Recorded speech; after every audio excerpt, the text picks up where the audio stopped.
My, what a gorgeous bunch of people you look today. Good afternoon, everybody. On behalf of Harriet and Russell, can I welcome you all to Gorsty Croft on this special date in the calendar, and a special day in the lives of two people whom I know we all care about very much. I see I'm going to have some competition today.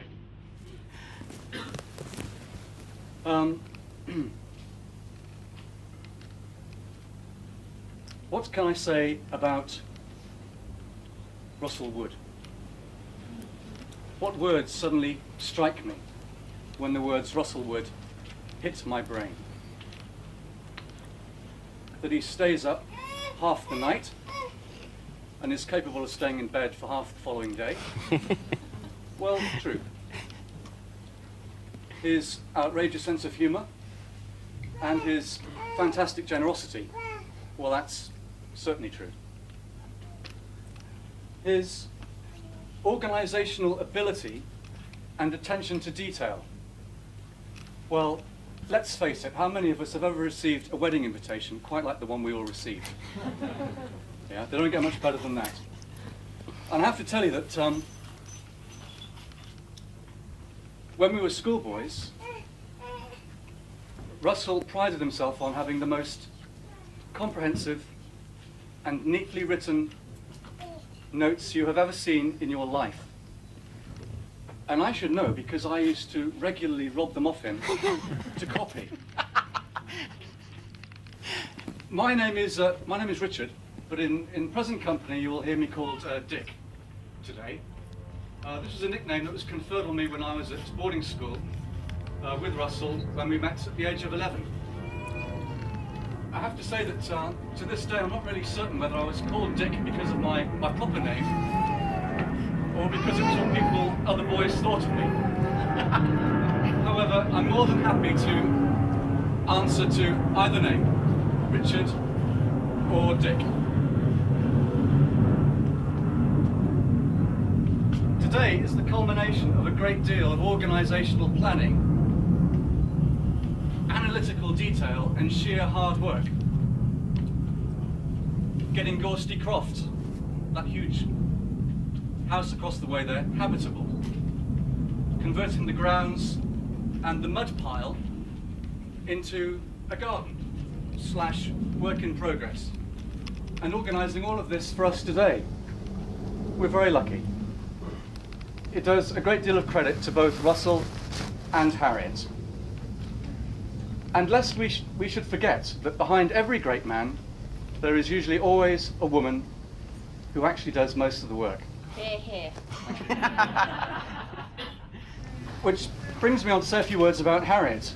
I think there are many of us here who probably thinking to ourselves, Russell was never going to give up his bachelor status.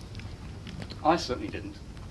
Over the years, I've heard him mention Harriet's name to me on a number of occasions. She was one of the kind of posse or crew that he would hang out with on a Friday and Saturday night at one of these wine clubs and bars around Manchester.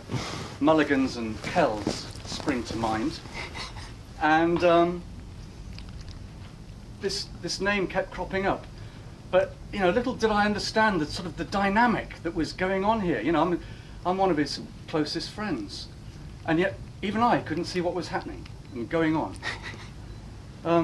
My sources tell me that whilst they'd known each other for some time, their first kiss was on the 28th of March, 1999. Okay. Is Jenny Rylance here? No, it was her 38th, yes. It was Jenny's 38th birthday, so we're all madly working out how old Jenny must be. Exactly, she's 21 again, yes.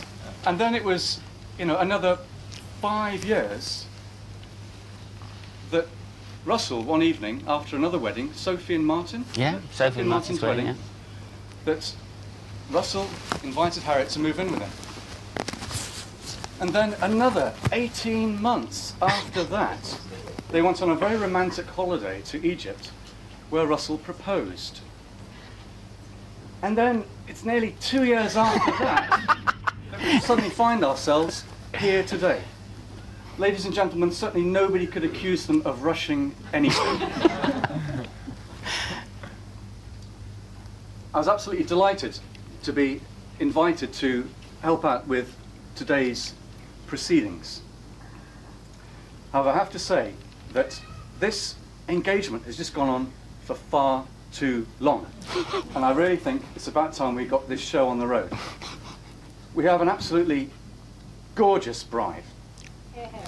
Isn't she? Isn't she absolutely fantastic? We have a groom. Russell, you're gorgeous as well. You're as gorgeous as I've ever seen you, my friend. We're all here. All the people involved in the little ceremony that we've put together for you are here. The sun is blazing down outside. You're all seated comfortably, I hope, and so I feel we should begin.